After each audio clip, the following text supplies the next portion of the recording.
Indian freedom fighter के बने भारतीय स्वतंत्रता संग्रामी के में जो भारतीय आज़ाद में जो भारत को आज़ाद करने में जितने भी देशभक्त थे उनके बारे में हम इस वीडियो में चर्चा करेंगे। तो चलिए, इस फहरिस्त में पहला नाम आता है रानी चेन्नम्मा कित्तूर। कित्तूर यानी मैसूर यानी हैदराबाद का एक शहर था, वो मैसूर में है। तो अब ये चेंज हो गया। इनका जन्म 23 अक्टूबर 1778 में हुआ। 21 फरवरी 1829 को इनका देहांत हो गया। ये काकातीय राजवंश की रानी थी। तुलप्पा देसाई इनके पिता का नाम था और मल्ल सरज इनके पति का नाम था। और इस राज्य में अंग्रेजों ने कब्जा किया और रानी को बंदी बना लिया और रानी का भी देहांत हो गई, मृत्यु हो गई। इसके बाद हमारे पास नेक्स्ट आता है बेलू नाचिर रानी जो है, नाचियार रानी जो है, ये आपके मद्रास में जो एक शिव गंगा नामक एक राज्य था, वहाँ के राजा थे बुटुकनाथ देवार के राजमहल में बेलू रहती थी और उस राज्य में एक दस्यू कुटुब नाम का लूटपाट मचाए हुआ एक डाकू समझ लीजिए रोबर था। और उसने चैलेंज किया, कहते हैं कि बेलू को उठा ले जाऊंगा, यानी बेलू को हथिया लूँगा। और वो बेलू को महल में गायब कर दिया, लापता कर दिया और बेलू ने उसे दस्युत की हत्या कर दी। इसका नाम था दस्यू की हत्या कर दी। और इसकी वीरता का खबर जब बादशाह को यानी वहाँ के राजा को पड़ी, तो राजा ने बेलू से यानी बुटुकनाथ ने बेलू से शादी की। और वो राजा बुटुकनाथ लड़ते अंग्रेजों से शहीद हो गए और बेलू ने उनका बदला लिया और उनके समाधि पर सर पटक कर स्वर्ग सुधार गई। अगला आता है रानी लक्ष्मीबाई या झांसी की रानी। झांसी की रानी जो है, जब बनारस में पैदा हुई हैं। इनका जन्म में 2-3 कन्फ्यूजन है। जन्म के डेट में जो है बहुत ही कन्फ्यूजन है। बुक में कहीं पर इनका लिखा हुआ 1833, 16 नवंबर 1833 लिखा हुआ है। यहाँ पर 1828 भी है। तो ये है रानी लक्ष्मीबाई। ये बनारस में पैदा हुई रानी लक्ष्मीबाई और वहाँ एक झांसी के राजा गंगाधर राव से इनका विवाह हुआ। और गंगाधर के मृत्यु के बाद अंग्रेज़ों ने इनके कब्जा कर लिया और घमासान युद्ध छिड़ गया और अपनी लड़ते घायल होकर और अंग्रेज़ों को घायल करते हुए मारते हुए युद्ध में शहीद हो गई रानी लक्ष्मीबाई, झांसी की रानी। बेगम हज़रत महल, ये नवाब वाजिद अली शाह की बेगम थी और वाजिद अली शाह इन्हें महापरी का खिताब दे चुके थे। ये बेगम बहुत ही क्लेवर थी, बहुत ही चालाक थी, बहुत ही अच्छा कंसीडर करती थी। इन्होंने बहुत सारा सुधार किया अपने राज्य में। इनकी पैदाइश जो है अवध के नवाब की बेगम थी। इनकी पैदाइश 1820 में फैजाबाद यानी मौजूदा अयोध्या में हुआ और इनका डेट 7 अप्रैल 1879 को नेपाल के काठमांडू में हुआ। 1857 की क्रांति में बेगम हज़रत महल ने, बेगम के माने होता पत्नी, ये नवाब वाजिद अली शाह की पत्नी थी। 1857 की क्रांति जो 7 मई को जो अंग्रेजी सेना ने घमासान लखनऊ की क्रांति में लखनऊ में घुस गई और लोगों को प्रताड़ित करने लगी, परेशान करने लगी। तो 1857 में बेगम हज़रत महल ने मौलाना अहमद शाह के सहयोग से एक सेना खड़ी करी, जिसमें महिला मुक्ति सेना हो, महिला सुधार हो और बहुत लाखों अपने सिपाही ये सेना बना लिया और अंग्रेज़ों से लड़ी। मगर अंग्रेज़ों की चाल और अंग्रेज़ों के विश्वासघात की वजह से ये क्रांति दब गई और बेगम हज़रत महल को मजबूरन नेपाल जाना पड़ा। और नेपाल से भी अपनी ज़िंदगी के हर एक सांस से भारत के लिए लड़ती रहीं और भारतीय इतिहास में उनका नाम अमर है, बेगम हजरत महल का। नेक्स्ट देखेंगे बाल गंगाधर तिलक। बाल गंगाधर तिलक जो है महाराष्ट्र के रत्नागिरी जिले में पैदा हुए। 23 जुलाई 1856 को पैदा हुई। ये जो है एक महान स्वतंत्रता संग्राम सेनानी है बाल गंगाधर तिलक। ये देश के आज़ादी के काम में कई बार इन्हें जेल जाना पड़ा। 1890 में ये कांग्रेस के सदस्य भी बने। कांग्रेस के सदस्य बने 1890 में, और 1890 में ये सदस्य बने, और 1913 में इन्होंने होम रूल एक्ट का विरोध करना शुरू कर दिया। होम रूल जो कानून आया था उसका विरोध भी किए बाल गंगाधर तिलक ने, और मांडले जेल से इन्होंने गीता रहस्य एक प्रसिद्ध किताब लिखी। गीता रहस्य एक प्रसिद्ध किताब लिखी, और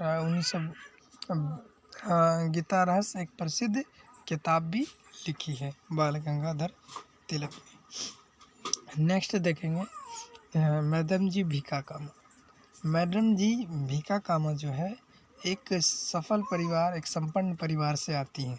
इनका जन्म मुंबई में हुआ 14 सितंबर 1861 को, और इनका देहांत 4 जनवरी 1931 को इंग्लैंड में हुआ। मैडम जी भीखा कामा को भारतीय स्वतंत्रता की जननी कहा जाता है। इन्होंने भारत का झंडा जो है वहाँ ब्रिटेन में जाकर, ब्रिटेन यानी इंटरनेशनल जो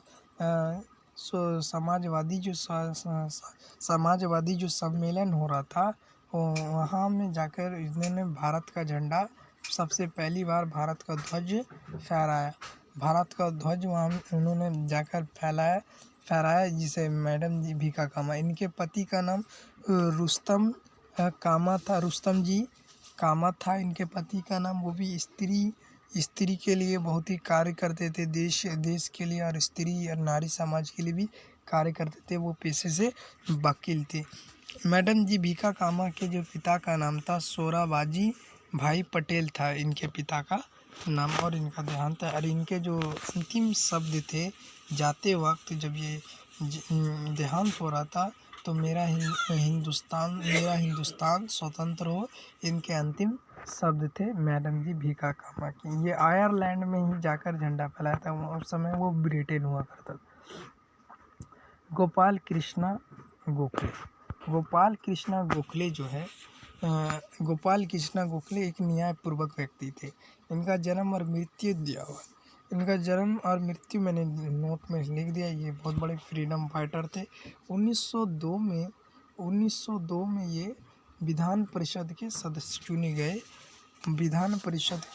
चुने गए, और इन्होंने एक पार्टी बनाई, सर्वेंट ऑफ इंडिया सोसाइटी नामक संस्था की नींव डाली, और कांग्रेस में 1889 में ये कांग्रेस में शामिल भी हो गए थे। नेक्स्ट देखेंगे कस्तूरबा गांधी और गांधी जी। इनका नाम करमचंद मोहनदास गांधी था, और ये कस्तूरबा गांधी जी की पत्नी थी। ये दोनों पति पत्नी। तो इनकी शादी जो है 13 वर्ष की उम्र में गांधी जी से हुई थी, कस्तूरबा गांधी की शादी। कस्तूरबा गांधी का इन्हें राष्ट्रीय माता भी कहा जाता है, और ये गांधी जी के हर एक मूवमेंट में शामिल रहे, चाहे वो दक्षिण अफ्रीका की यात्रा हो, और 1917 का चंपारण आंदोलन हो, चाहे असहयोग आंदोलन हो, भारत छोड़ो आंदोलन हो। इन्हें एक बार नज़रबंद भी किया गया भारत छोड़ो आंदोलन के समय इन्हें नज़रबंद भी बंदी बनाया गया। गांधी जी को भारत का राष्ट्रीय पिता कहा जाता है। 1920 से 1947 के काल को गांधी युग कहा जाता है। इस युग में गांधी जी ने बहुत एकदम गर्दा मचा के आंदोलन किया पूरे भारत में। हर तरह से अंग्रेजों भारत छोड़ो, और इन्होंने अहिंसा के मोटिव पे अपनी अहिंसा को अपना मोटो बनाया, यानी लड़ना नहीं, चुपके से ही भूखे रह के इन्होंने अनशन करके आंदोलन को और भारत को आज़ादी दिलाई गांधी जी ने। नेक्स्ट देखेंगे, इस फोटो में आपको तीन शख्सियत दिखती होंगी। 3 शख्सियत है जिसमें सरदार पटेल है और नेहरू है। हम इन दोनों की चर्चा करेंगे। गांधी जी की तो चर्चा हमने कर दी, गांधी जी की चर्चा तो हमने कर दी। सरदार पटेल का जन्म जो है गुजरात के खेड़ा जिला में एक गांव है करमसद। करमसद गांव में अक्टूबर 1875 को सरदार पटेल का जन्म हुआ। इनके फादर यानी पिता का नाम था झवेर भाई पटेल। झवेर भाई पटेल इनके फादर का नाम था। 1917 में सरदार पटेल ने अहमदाबाद नगर पालिका से निर्वाचित सदस्य चुने गए और 1928 में ये सत्याग्रह किसानों से किया। वहाँ बारडोली यात्रा में इन्हें सरदार की उपाधि भी मिली है। और 1931 में जो कराची अधिवेशन में वहाँ के अध्यक्ष भी चुने गए थे। और सरदार पटेल कई बार जेल भी गए और जेल जाने के बाद जब भारत आज़ाद हुआ 1915 अगस्त 1947 को, तो ये आज़ाद भारत के होम मिनिस्टर यानी गृह मंत्री बने। और इनका सबसे बड़ा काम है, इन्होंने देसी राज्यों को इकट्ठा किया। भारत में छोटे छोटे जो राज्य थे उन्हें जोड़ा, उन्हें मिलाया, भारत में मिलाकर एक मजबूत राज्य बनाए। एक इनका जब ये वकालत कर रहे थे पटना हाई कोर्ट में, तो कोर्ट में जब ये अपने बात को करेक्शन करते हैं, जब ये कोर्ट में वकालत कर रहे थे तो इनकी पत्नी का देहांत हो गया था। मैंने तब भी वो लड़ ही रहे थे, वकालत की बहस लड़ते ही रहे। तार आया, फ़ोन आया वहाँ से, मगर तब भी वो वहाँ अपनी पत्नी की तरफ नहीं गए। इन्हें प्राणीय कहा जाता है, यानी कि बहुत ही निश्चय दिल, निश्चय वाला व्यक्ति कहा जाता है। और जब शिक्षा अंग्रेज़ों ने ये कमीशन को, हाई कोर्ट का इन्हें जज भी बनाने की बात कही गई थी सरदार वल्लभ भाई पटेल के बारे में। अब नेक्स्ट देखेंगे नेहरू। इनका नाम पंडित जवाहरलाल नेहरू, इनके पिता का नाम मोतीलाल नेहरू था। ये लोग सफल है। इसकी माता का नाम स्वरूपी रानी था पंडित नेहरू। तो पंडित नेहरू जो है इंग्लैंड में पढ़े, ये भी वकालत किए हुए। तो जब 1921 में गांधी जी के असहयोग आंदोलन में नेहरू ने भाग लिया और 1928 को ये असहयोग आंदोलन का साइमन कमीशन का विरोध किया, बहिष्कार किया। और फिर 1924 से 36 इन्होंने बहुत ही 35 से तक तो ये जेल ही में थे, जेल में रहे। और जब जेल से आने के बाद और बच्चे इन्हें चचा नेहरू, जो इसे श्रद्धा से चचा नेहरू से ये फेमस है, टीचर डे इन्हीं के नाम पे, इन्हीं के जन्मदिन पे मनाया जाता है। इनका जन्म 14 नवंबर 1889 में इनका जन्म हुआ था। और 1923 में ये कांग्रेस के महामंत्री भी चुने गए थे। और जब भारत स्वतंत्र हुआ तो आज़ाद भारत के प्रथम प्रधानमंत्री बने। और 24 मई 1964 को इनका देहांत हो गया। इन्होंने बहुत सारा अपना भारत में बहुत सारा इनका योगदान है। भारत को आज़ाद भारत में इन्होंने बहुत इंफ्रास्ट्रक्चर, यूनिवर्सिटी, हर तरह का ITI, एम्स का ख्वाब देखा और बनाया नेहरू ने।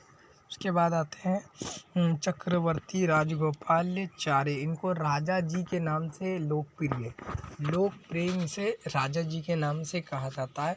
इनका जन्म सालेम में हुआ था, डेट दिया हुआ है, और इनकी मृत्यु के भी डेट दिया हुआ है। तो जब और ये एक बहुत मेधावी छात्र थे और बहुत ही संपन्न पढ़े लिखे हुए आदमी थे और पढ़े लिखे थे। और इन्हें 1937 में ये चेन्नई यानी मद्रास के मुख्यमंत्री बने। और लॉर्ड माउंटबेटन के बाद ये भारत के गवर्नर भी बने लॉर्ड माउंटबेटन के बाद। और इनका फिर देहांत हो गया राजा जी का। अब आते हैं खान अब्दुल गफ्फार खान का, यानी बादशाह खान भी इन्हें कहा जाता है। ये पेशावर में पैदा हुए थे उसमें जो ही गांव में एक पैदा हुए थे। इनके पिता सरदार थे। इनके पिता सरदार थे और इन्होंने गांधी जी के हर मोमेंट में हिस्सा लिया और इस देश की आज़ादी में अपना योगदान दिया। देश की आज़ादी में इन्होंने अपना योगदान दिया। 1939 में इन्होंने एक दल बनाई, खुदाई खिदमत दल की नींव डाली और 1987 में इसे भारत रत्न की उपाधि भी मिली खान अब्दुल गफ्फार खान को। और इनका इंतकाल का डेट दिया हुआ, ये अफ़गानिस्तान में ही दफन हुए हैं। जलाल करके ऐसे एक गाँव का नाम है, वहाँ वो दफन है अफ़गानिस्तान में। खान अब्दुल गफ्फार खान, इन्हें बादशाह खान भी कहा जाता है, खान अब्दुल गफ्फार खान। सुभाष चंद्र बोस, नेताजी सुभाष चंद्र बोस जो है उड़ीसा में पैदा हुए थे। 23 जून 1897 में ये पैदा हुए।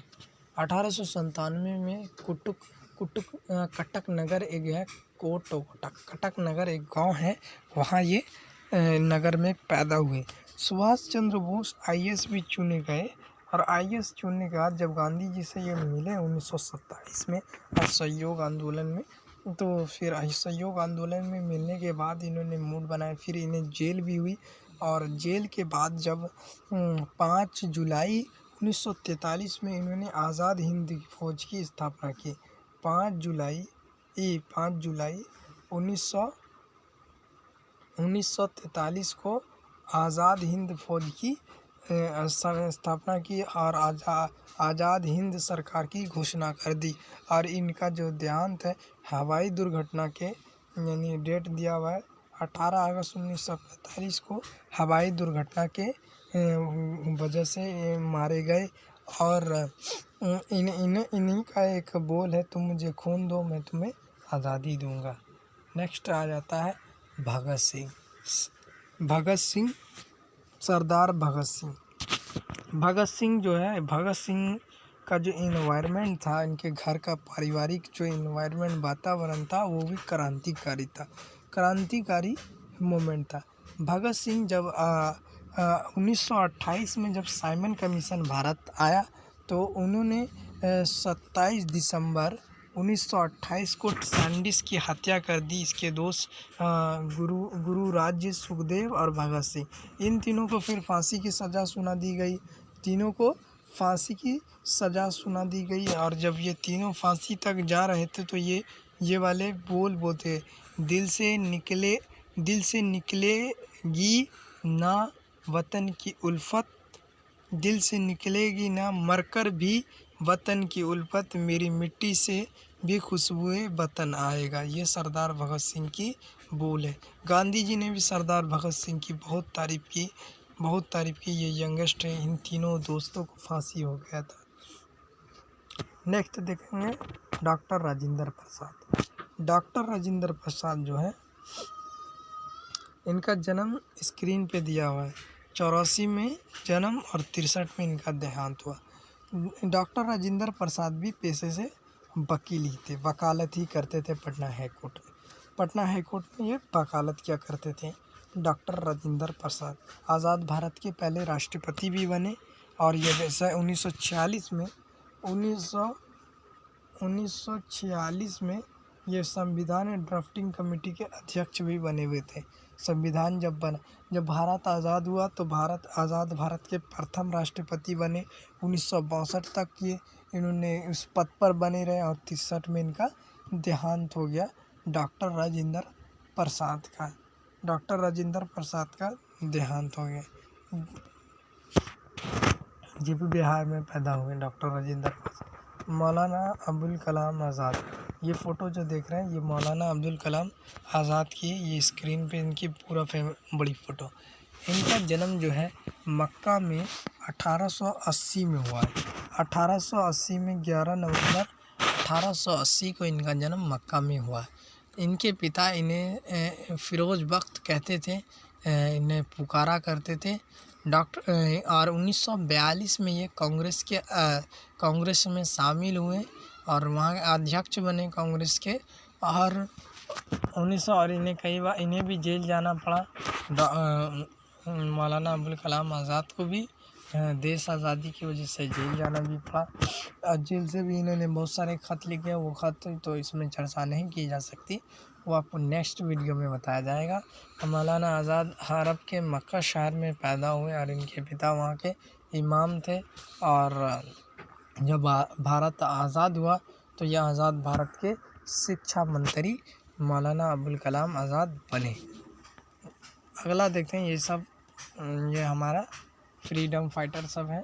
नाना टोपे है, तात्या टोपी है, और आपका तात्या टोपी है, नाना साहब है, और बहुत सारी शख्सियत है जिनके बारे में हमने डॉक्टर भीमराव अम्बेडकर भी है। इन सब का फ़ोटो पे स्क्रीन पे फ़ोटो देख लें। और हम देखेंगे आज़ाद भारत। आज़ाद भारत जो है ये पहले लाल किला को बनाया था, शाहजहाँ ने 1638 में बनाया था। ये एक प्रशासनिक केंद्र था, प्रशासनिक केंद्र बना हुआ था उस समय, और अभी भी ये एक प्रशासनिक केंद्र ही बना, इसे सुरक्षा के लिए बनाया गया था, और ये अभी सत्ता का ही प्रशासनिक केंद्र बना हुआ है। ये पहले अंग्रेज़ों के कब्ज़े में 200 साल तक रहा। 200 साल तक हमारा भारत अंग्रेज़ों के कब्ज़े में रहा। लाल किला पे अंग्रेज़ों का, यह 1857 की क्रांति में के बाद लाल किला पर अंग्रेज़ों का कब्ज़ा हो गया। उथल पुथल के बाद लाल किला पर अंग्रेज़ों का कब्ज़ा हो गया, और फिर ये कब्ज़ा गुलामी की जंजीरों से हम 200 सालों के बाद फिर आज़ाद हुए, जिसमें हमने अपने फ्रीडम फाइटरों के बारे में जाना।